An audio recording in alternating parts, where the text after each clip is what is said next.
Olá, pessoal, dando início agora a mais um Benecast, o podcast da Beneficência Portuguesa de Santos. Nós que temos aí a alegria de estarmos em mais um episódio aqui com um tema muito interessante. Já fizemos uma parte desse tema falando sobre o Setembro Amarelo. Tivemos a entrevista com duas profissionais de ponta, foi realmente sensacional. Se você ainda não assistiu, vai lá, confere, assiste, compartilha, comenta, onde nós falamos sobre suicídio e suas razões. E hoje nós vamos estar também tratando desse tema, o Setembro Amarelo, mas com o tema do suicídio na adolescência, algo que tem realmente, os índices têm crescido muito e nós queremos estar levando conhecimento a vocês. Como a gente sempre diz aqui, Benecast Medicina e Saúde chegando até você. E hoje, aqui ao meu lado, o nosso presidente Ademir Pestana, que pôde estar aqui conosco, sempre com essa agenda tribulada, mas está aqui e nós juntos estamos recebendo a nossa querida psicóloga, que a gente já estava com saudade, já fazia tempo que a gente não a via e não tinha a oportunidade de entrevistá-la, psicóloga Sandra Tarricone, ela que é psicóloga clínica, hospitalar, psico-oncologista há 43 anos, tem know-how, né? Mestre em psicologia clínica, especialista em psicologia hospitalar e em psico-oncologia, professora e supervisora universitária há 39 anos e também palestrante. E também junto conosco o nosso querido, grande amigo e parceiro, psicólogo Cláudio Scherer da Silva, ele que é filósofo, teólogo, jornalista, mestre em educação pela Universidade Católica de Santos, professor e reitor da Pastoral da Universidade Católica de Santos, e está aqui conosco hoje para que a gente possa estar tratando esse tema de suma importância. Quero agradecer a presença de todos aqui.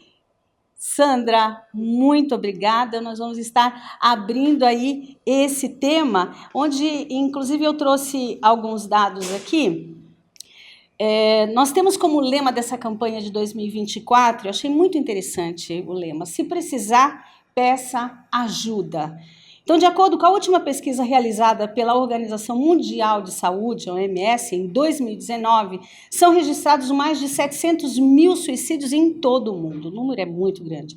Sem contar com os episódios subnotificados, pois com isso estima-se mais de 1 milhão de casos. No Brasil, os registros se aproximam de 14 mil casos por ano, ou seja, em média 38 pessoas cometem suicídio por dia.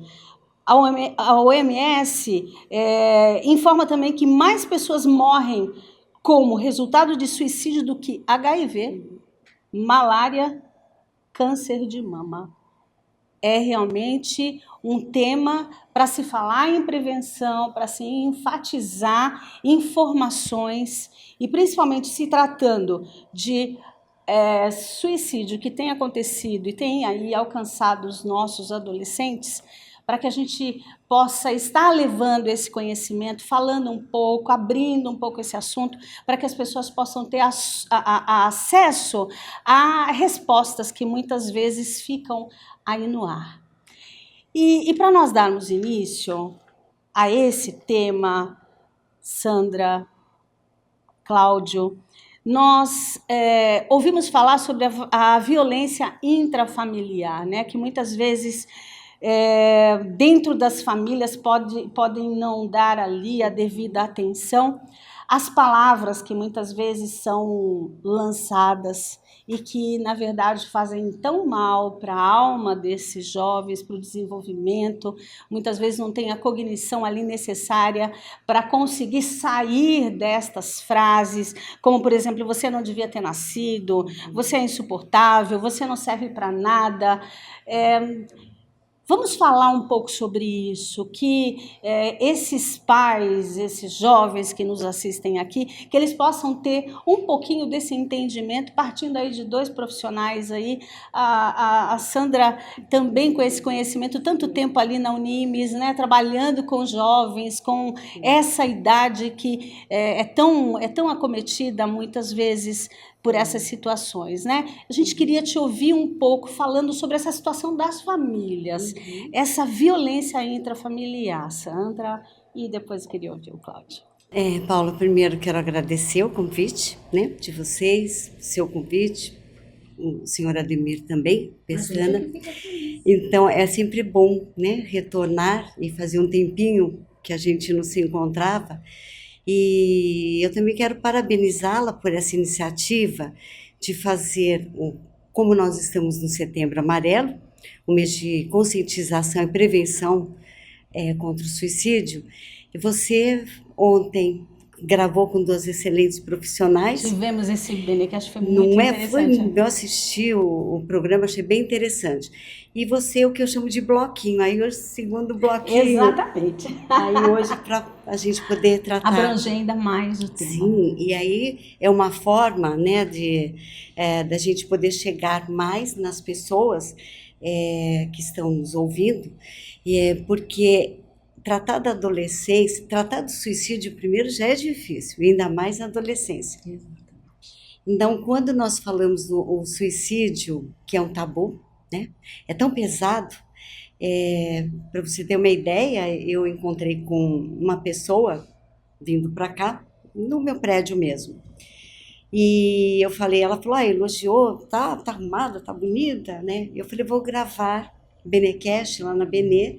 E ela disse, você vai falar sobre o quê? Suicídio. Ela fez assim, ela falou, né, aquele peso. Então já escutar, né? Exatamente. Não quer nem escutar, é verdade. Aí ela falou para mim, Sandra, você só trabalha com temas pesados, com paciente oncológico e agora com o suicídio. Olha, então, como a maioria das pessoas ainda vê, né, o suicídio é um tabu. Sim. E que bom que a gente possa falar sobre, porque a gente só vai ajudar, eu vejo dessa forma, nós só vamos contribuir com a sociedade falando, abrindo esse espaço, como você está fazendo. Orientação, né? Orientação.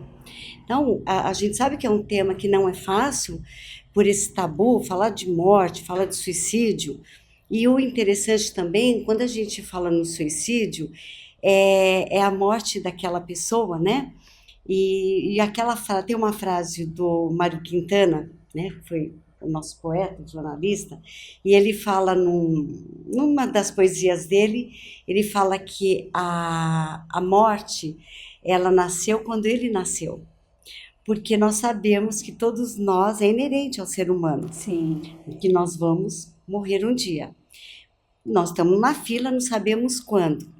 E no suicídio, ele furou a fila. Ele antecipou. Sim. Então, você imagina, se um adulto já é difícil, imagina um adolescente. Imagina. Nessa interrupção da própria vida dele. Então, a gente costuma dizer que no suicídio, ele não atinge só a pessoa que morreu, né? Mas vai atingir as pessoas à volta dela. Sim. Então, como você falou, uma família disfuncional, uma família onde a violência doméstica, né, que a gente sabe que ocorre muito. Para um adolescente que está numa fase de tantos valores, de tantos sentimentos e emoções, imagina ele dentro de uma família disfuncional, onde pai, mãe, irmãos não se respeitam, e ele ouve, como você citou algumas Sim. frases, você não deveria ter nascido. Né? E às vezes falam sem maldade, expressando algo que às vezes expressa uma dor de alma do próprio pai, da própria mãe, mas lança. Quando a família não é disfuncional e ocorre o suicídio, como é que se vê isso? Onde é que o pai erra, os pais erram, Então, né? boa pergunta. Porque às vezes os pais levam essa culpa a vida inteira. Sim. E às vezes eles também não têm culpa, né? É verdade. Não é verdade? É muito interessante essa pergunta, né? Esse questionamento do senhor, porque pela Sociedade Brasileira de Psiquiatria, eles colocam como causa de suicídio os 4 Ds, que é o desespero, o desamparo, a desesperança e a depressão. Seria como, né, esses 4 Dzinhos, aí entraria numa dessas. Sabe por quê? Eu estou até aqui pensando no que o senhor falou.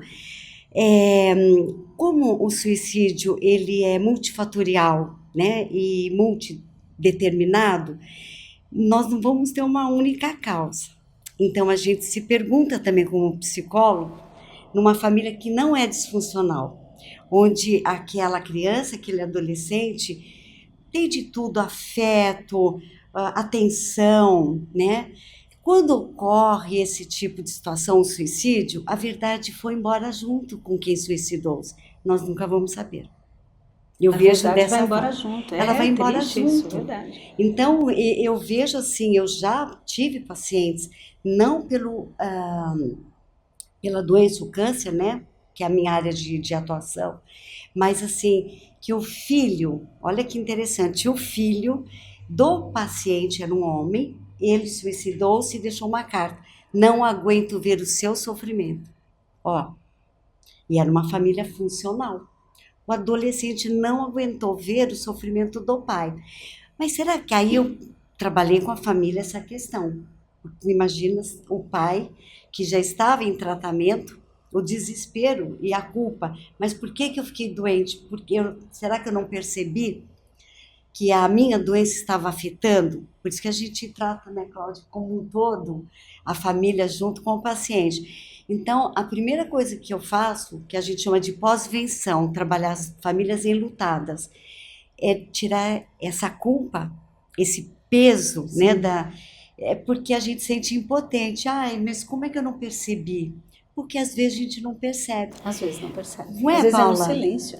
Exatamente, é no silêncio, na entrelinhas, né? Eu vejo dessa forma. Então, a família, não só a disfuncional, mas uma família funcional, ocorre também. E aí, quando eu digo que a verdade vai embora junto, porque é o que eu falo para esses pais. Eu falo, a gente não vai saber nunca, porque e ficar tentando, porque eles buscam isso, entender por quê. Do adolescente é terrível. E na religião, não sei se vocês sabem, na religião judaica, o meu padrinho de batismo era alemão-judeu, minha tia católica. E eu lembro quando meu padrinho faleceu, eu estava em São Paulo, no hospital, no cemitério israelita, eu achei interessante, porque o suicida, ele é enterrado nas bordas ali do cemitério israelita. Não pode ficar no centro. Olha, assim, é claro, é cultural, é social, dentro da religião judaica.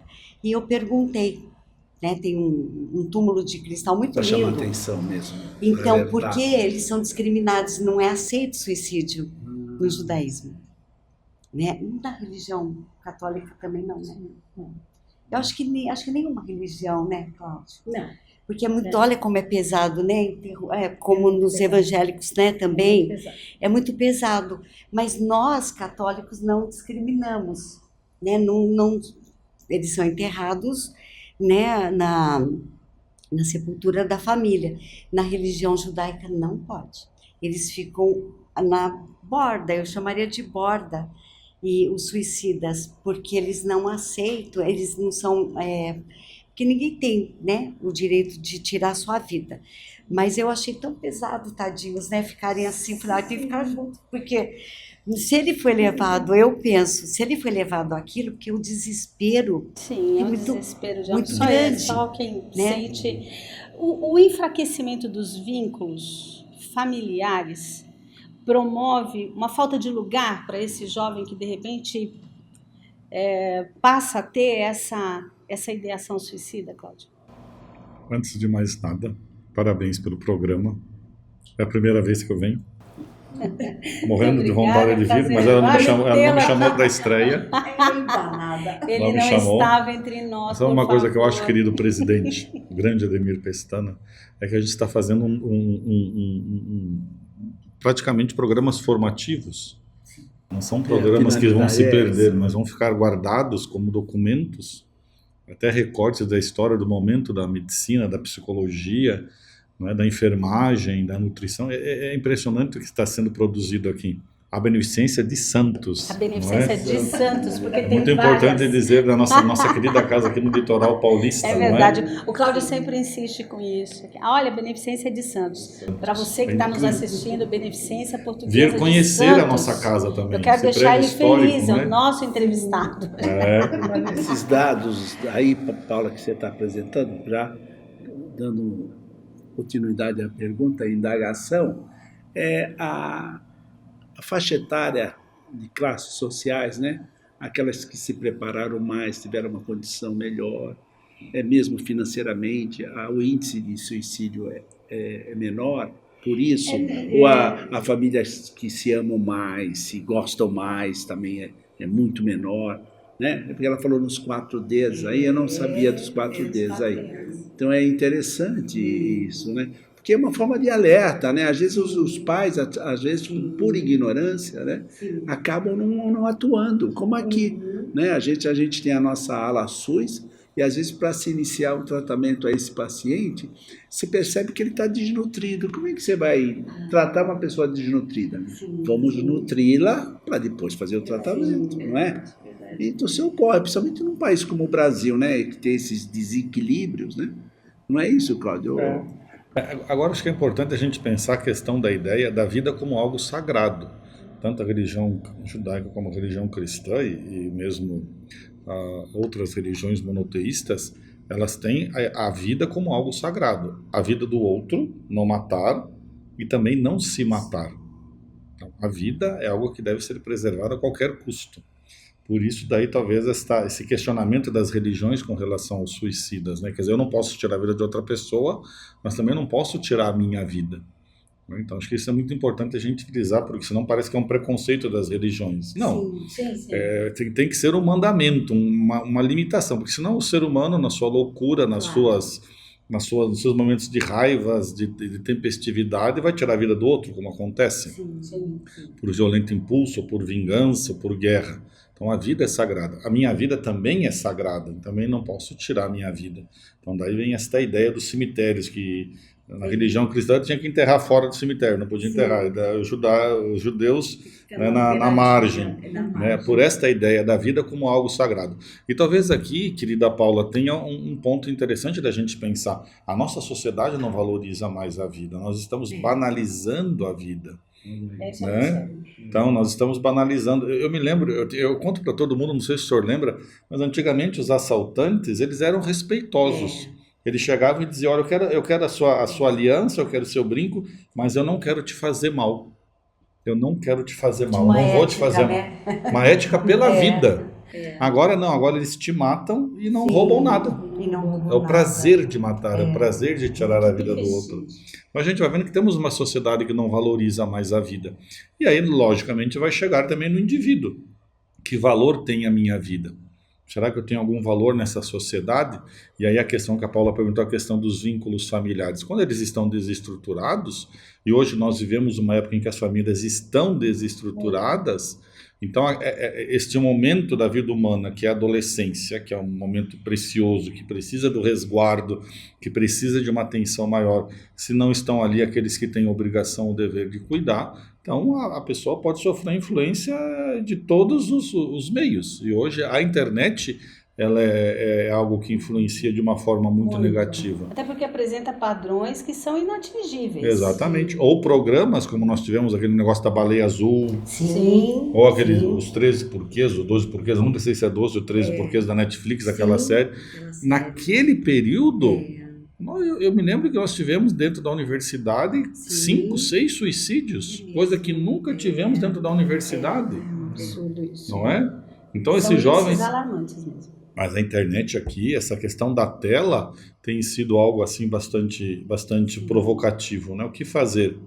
E aí, se os pais também estão presos às telas, presos aos seus telefones, não gastam tempo com seus filhos, e aí a coisa ela vai se fragmentando. E aí eu acho que não é difícil entender por que nós estamos tendo esse aumento, não é? Neste recorte, nesta faixa etária, um índice assustador de suicídio na adolescência. Sim, e o interessante é que os trabalhos que eu li, os meninos, eles buscam formas, primeiro que o índice é maior nos meninos do que nas meninas, e os meninos buscam formas mais agressivas do suicídio, da forma. O menino, desde criança, ele já, as brincadeiras são muito mais agressivas, eles já trazem essa cultura do silêncio, eu não posso chorar porque eu não sou tão homem assim. Então, o homem, ele desde criança, ele já é culturalmente ensinado a não se expressar, não falar, não chorar. E a gente sabe que, segundo Freud, a cura, ela vem pela fala. Se eu não falar, eu vou adoecer. E adoece ao ponto de repente, pensar em até desistir da própria vida. E o caso de muitos pais, né, que às vezes, até por conta do enfraquecimento desses vínculos, se apercebem de um filho que tentou, né, o suicídio, e só consegue perceber que ele tinha uma necessidade quando Sim. a tentativa acontece. Quer dizer, não conseguiu se perceber. Eu acho que essa questão de um olhar para o outro, de se perceber, será que você está com alguma necessidade? Será que você está aborrecido com algo? Esse olhar, né, essa atenção, eu acho que nós acabamos por estar num ativismo tão acelerado que nós perdemos os nossos filhos, às vezes, dentro de casa. Sim. Né? Dentro do quarto. Exatamente. Eu não sei se a Sandra concorda, mas o suicídio sempre foi um questionamento na história da humanidade. Sempre. Sim. Nas religiões, na filosofia. Então, sempre aconteceu. Agora, o que nos assusta nesse momento em que nós vivemos é esse alto índice de suicídio nesta faixa etária. É de 15 a 23 anos. Por aí 30 eles estão colocando, né?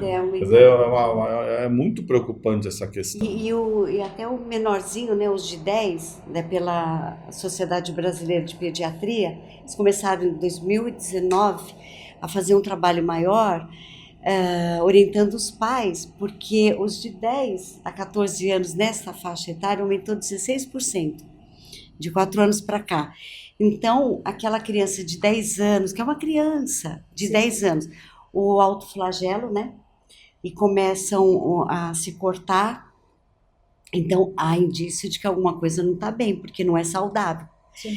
E muitas vezes os pais acham que chama atenção, ainda dão uns cascudos lá, uns petelecos, e como o senhor falou, por ignorância ou falta de informação, eles não estão atentos àquilo. E ainda por cima a criança está naquele sofrimento emocional, que muitas vezes não é o físico, é o emocional, e o autoflagelo tem que ficar atento, né? Porque ela está mostrando que alguma coisa não está bem. Né? Porque a gente consegue entender mais a morte quando é de fora, por um acidente, por uma doença. Agora, no suicídio, a morte está aqui dentro de mim. Sim. Olha que complicado. É complicado.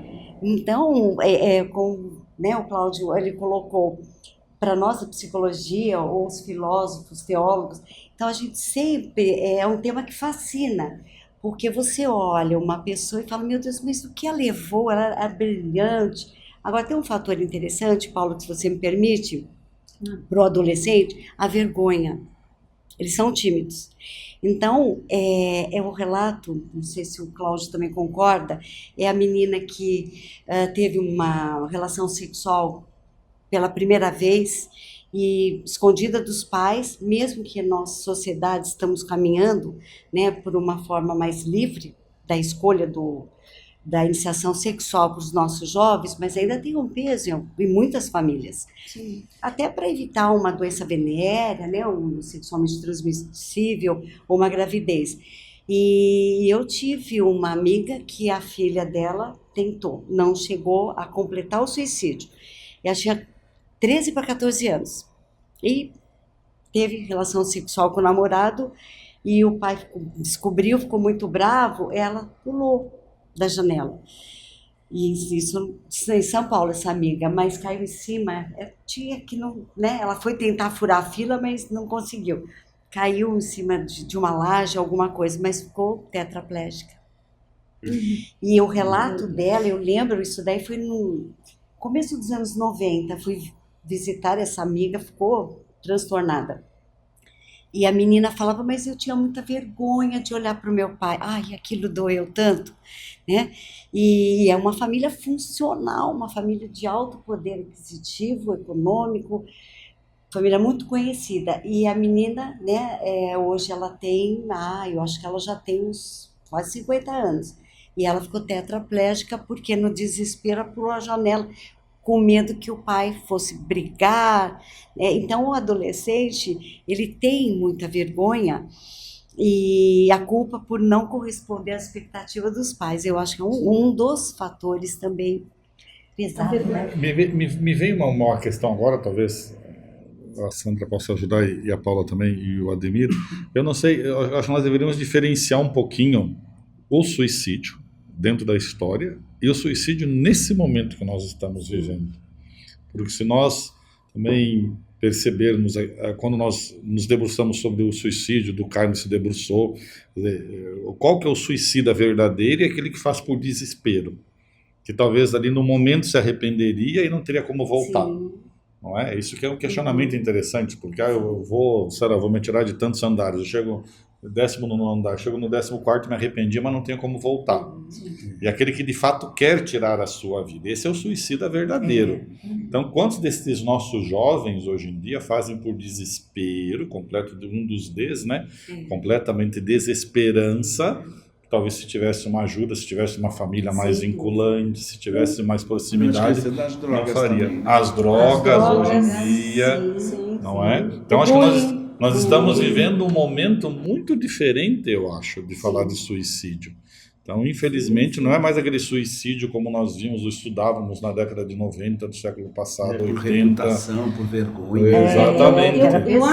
Eu acho interessante, nós, até para quem está nos assistindo, nós falarmos sobre o assunto, acho de suma importância, mas entregarmos ferramentas para essa mãe que está nos assistindo, para esse jovem que de repente nesse momento está pensando em algo parecido, para que a gente possa de alguma forma sinais, edificar, né? Edificar sinais, esses, né, que estão nos assistindo e entregar ferramentas, né? A mãe, o pai e esse jovem saibam aqui, com todo o conhecimento tão abrangente dos nossos convidados aqui, saber inibe como a gente sair. Falar, né, com vocês aí na frente. Então a gente dá alguns palpites, né? Que ótimo. Não olha, mas tem sinais, né? Eu acho que o primeiro palpite que os quatro aqui vão concordar é o seguinte: para mudar, temos também que rever o funcionamento das nossas famílias. Sim.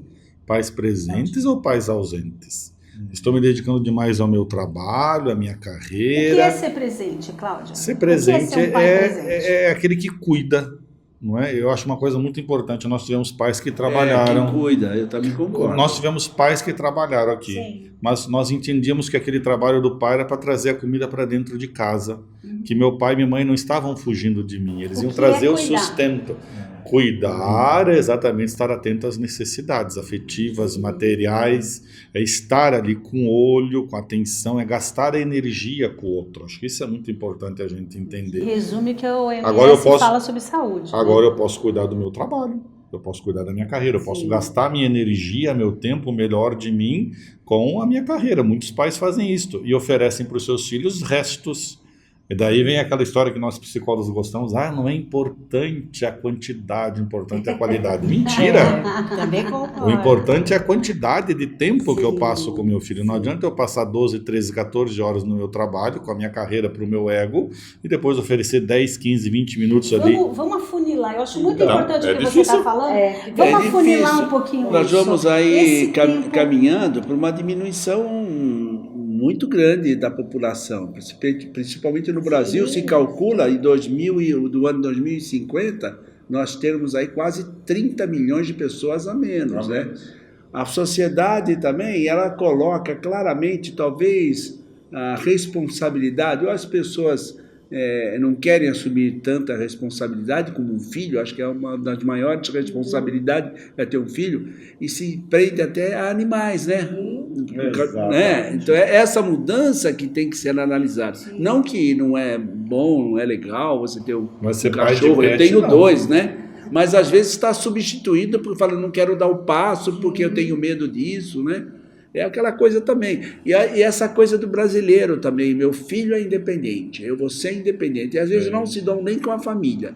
O brasileiro tem muito essas coisas, né? E é muito pelo contrário, nós somos dependentes, né? E a própria Bíblia fala, né, Paulo? O bem que eu quero fazer, eu não consigo. E o mal que eu não quero, eu pratico. E às vezes você nota aí alguém da família, de um amigo, um filho assim, e você sabe que poderia chegar para a pessoa e falar assim, olha, eu não tenho isso, eu não tenho aquilo, era bom você dar uma olhadinha, se aproxime, converse sobre isso. A gente não fala, porque a gente também fica com receio da pessoa também não gostar. E as coisas acontecem e a gente depois se arrepende por isso, né? Então, tem essas coisas também, né? Com Agora, certeza. a pessoa, como é que é não se gostar, né? Para se suicidar, precisa não se gostar, não é? Que aí, na psicologia, né, a gente é o narcisista. Todos nós, segundo a psicanálise do Freud, somos narcisistas. E nós, o interessante, porque o Freud colocava que nós queremos manter a nossa integridade, a integridade física, psíquica. No suicídio, isso se perde por vários fatores, e é o não se gostar. Agora, também... Não é uma agressão também, doutora Então, Sandra, ao mundo, à família, à sociedade? Também, mas tem um fator dele, porque, como o Cláudio colocou, precisa ver o que é o suicida genuíno mesmo e aquele da tentativa. Essa divisão, ela é importante, imprescindível. né? Porque o genuíno mesmo, na verdade, o que a gente vê dentro da psicologia é que pode ser uma dor emocional tão grande que eu quero tirar essa dor de dentro de mim, mas não sei como. Então, eu vou matar. Então, os estudiosos da área, eles falam que o suicídio é um problema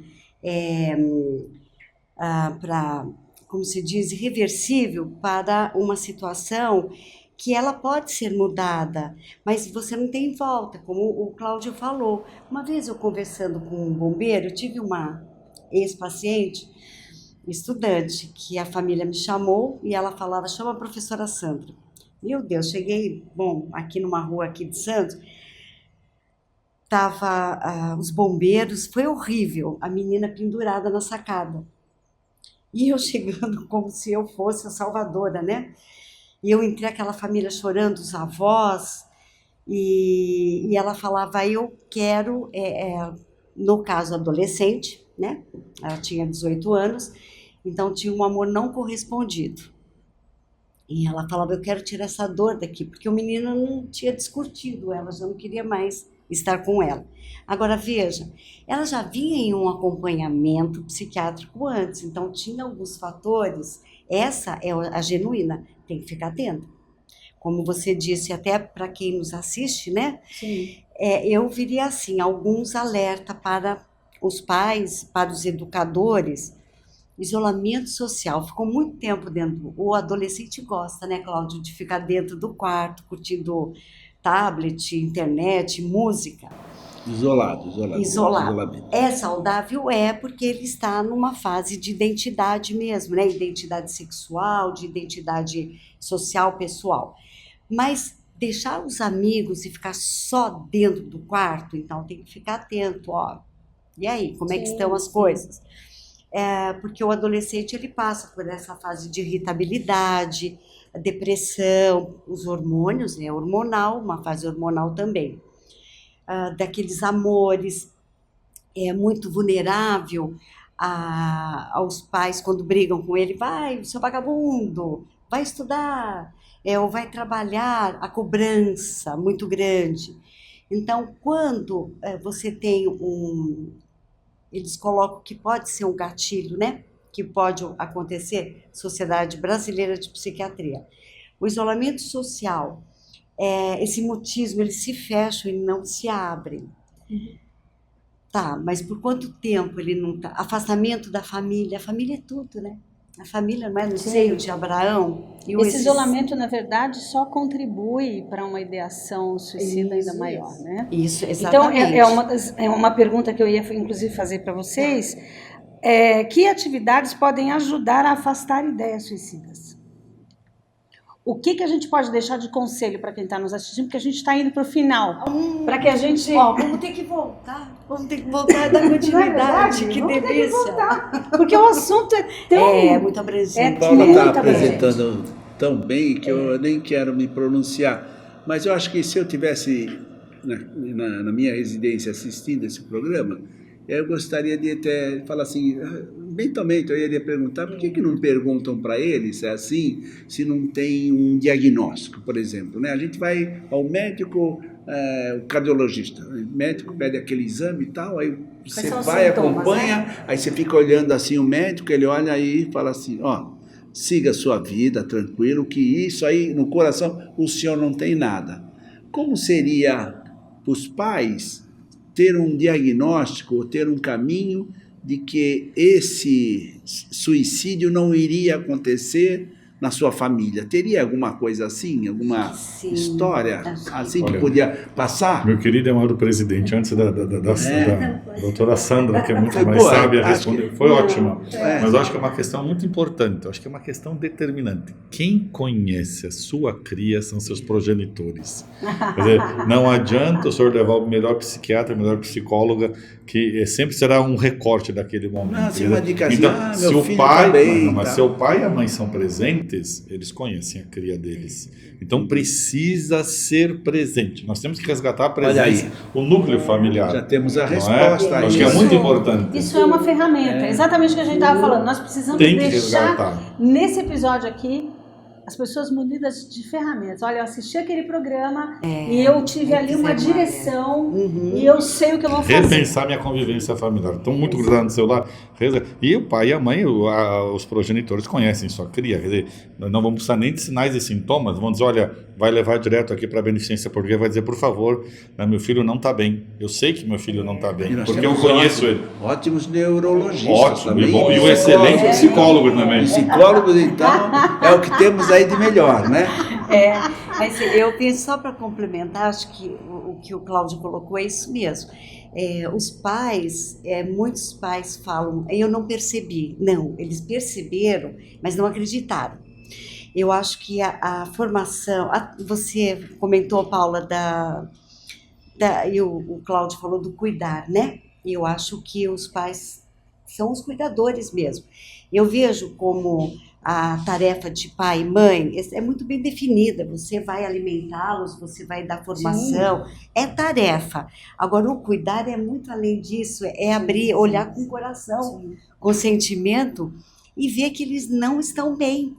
Não é a professora ligar, a escola muitas vezes liga, e eu sei pelos meus sobrinhos, e fala assim, olha, fulano de tal não está bem, ou não foi bem na escola. Eu falo, mesmo, mas ele estuda tanto, mas só se trancou ali no quarto para estudar, mas não estudou. Então, eu penso assim, ficar atento, concordo com o Cláudio, a família, ela tem, pelo Estatuto da Criança e do Adolescente, o ECA, a família é obrigada a zelar pela vida dessa criança. Sim. O Estado também é obrigado a dar ferramentas. É o que a gente está fazendo hoje, a sociedade. Sim, exatamente. Conversando sobre, e para levar uma conscientização e falar, olha, se seu filho não estiver bem, fica atento. Essa formação, eu acho que a formação religiosa também. Sem dúvida nenhuma. Tem famílias que se afastaram. Né? Da religião, não acreditam em nada. Não, a gente e daí percebe. A vida deixa de ser sagrada. Deixa de ser sagrada. Exatamente, Cláudio. Que boa perfeito. Colocação. Muito bom. Vou aplaudir você. Exatamente. Eu acho que a formação familiar é humildade, né? Mas a gente pode perder. Eu acho, Sandra, que tem uma questão muito importante também, um bom conselho: limitar tela. Os pais têm que limitar a tela e conviver. Fazer jogos de mesa. É gastar tempo aquilo que a gente faz dentro do Desliga a televisão, larga o celular e vamos bater um papo. Mas os pais são os primeiros a não limitar a tela para eles mesmos. Né? Então, é questão de disciplina. A vida é disciplina, é equilíbrio. A gente conseguir equilibrar as coisas. Desde um bom sono, uma boa caminhada, uma alimentação saudável, dizer para os pais, para os irmãos, para a esposa que eu te amo, eu gosto de você, precisamos de você, valorizar a vida das pessoas. Eu acho que é a valorização das pessoas, por mais simples que ela seja, ela tem alguma coisa que ela faz bem, né? Mesmo até cortar uma grama, vamos dizer assim, né? Sim. Eu conheço uma pessoa milionária que adora pegar o carrinho e cortar grama, depois fica olhando a grama assim, essa foi a melhor, você entendeu? Coisas assim, e adora isso, né? Tem uma ferramenta, a gente já está concluindo, ficaríamos aqui muito mais tempo, e eu acho que quem está nos assistindo da mesma forma, porque o assunto é interessante, mas há uma passagem que me vem ao coração aqui, porque quando a gente vai falar de pai, de filho, a gente não pode deixar de considerar o referencial que é Deus e Cristo, né? Uhum. E a gente vê ali em Mateus 4, quando no momento do batismo de Jesus, Deus diz para ele: tu és o meu filho amado em quem eu tenho prazer. E depois nós vemos na sequência que Jesus então vai para o monte, onde ele é tentado. Só que ele tinha uma palavra do Pai que afirmou a identidade dele. E quando ele é indagado, olha, se tu és o Filho de Deus, manda que essas pedras se transformem em pães, né? E ele falou, não, está escrito. Ele já sabia, ele tinha do Pai a afirmação, a reafirmação da identidade dele. A importância dos pais afirmarem a identidade para que quando essa jovem for para a vida, for para a luta do dia a dia, ela tenha a bênção paterna que disse para ela quem ela era. Então a gente percebe que esse conflito de quem eu sou, para onde eu vou, como eu estou, se nós não tivermos dos nossos progenitores essa fala, nós nos tornamos pessoas inseguras, e aí um bullying me destrói, uma fala de um amigo no colégio me coloca de depressão dentro de um quarto, porque o meu pai não disse que eu era o meu filho amado e que eu tinha muito prazer. Então eu acho que a gente precisa se preocupar e entender que os pais eles têm a responsabilidade de formar indivíduos. É uma graça isso de Deus, né? Quando nós recebemos... O assunto é tão penetrante, né? Sim. Que até a nossa apresentadora virou consultora, né? Não é? Então vê como muito bom, né? Já pensei nisso lá, ó. Muito bom. Nunca tinha pensado nisso. Nós vamos ter que o pai deu segurança para Jesus. Nunca tinha pensado nisso. Interessante. Nós vamos já ter vou usar que isso. encerrar, por favor. Olá. Serviu um conselho, eu queria somente que vocês deixassem brevemente uma única palavra. Gente, isso é fascinante, isso é lindo. Nunca tinha pensado nisso, gente. O pai deu uma força psicológica para Jesus. Nunca tinha pensado nisso. Muito verdade. Nunca tinha pensado nisso. Isso foi algo muito impactante. Parece que ele veio para uma já tinha... gente. Fantástico isso. Isso é lindo. Já tinha afirmação, né? É muito importante, porque a gente não esquece isso nunca mais. E perder a nossa carteira de identidade, quem nós somos, é algo que nos coloca num calabouço. Eu tinha pensado nisso, vou usar isso. Também sua contratada e sua apresentadora, nossa querida Ana Maria Braga. Não esquecendo que nós, para aquele que está sozinho, ele pode contar com o CVV também. Às vezes tem dificuldade de acesso, então a gente tem o CVV, que é um excelente serviço. É um 188, 24 horas por dia. Sim. Então, o importante é, se precisar, qual é o slogan de 2024? Se precisar, peça ajuda. Eu quero agradecer a presença do Cláudio, da Sandra, presidente. E quero imaginar que nós contribuímos e muito com você que está aí nos assistindo. Uma palavra só, Cláudio, uma palavra só para a gente encerrar. Sandra, uma só. A vida é sagrada. Sandra. A família é tudo. Presidente. Amor. Que bacana estar aqui com vocês, olha, viu? Uma salva de palmas para a vida.